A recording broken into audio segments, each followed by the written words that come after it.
Hi there, this is me. So ayan guys, isa na namang napakasimpleng sketch po ang ating gagawin sa ngayon. Ito po ay isang kuneho. Ayan, konting kaalaman, ang mga kuneho ay mga maliliit na mamalyang nasa pamilyang Lephoridae o Lephoridae na ang uri o order na Lagomorpha na matatagpuan sa maraming parte ng mundo.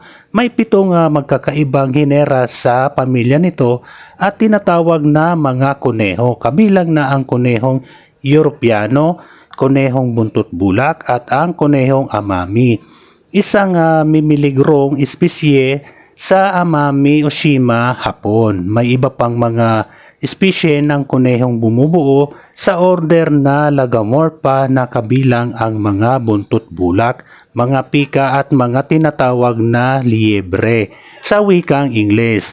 Sa pangkalahatan, nabubuhay ang mga kuneho na may habang 4 hanggang 20 mga taon. Ayan. So ayan guys, malapit ko na pong matapos itong aking simpleng pag-i-sketch. Ako po'y nagpapasalamat sa inyo sa walang sawang panunood sa aking mga simpleng sketches. So ayan guys, tapos na nga po.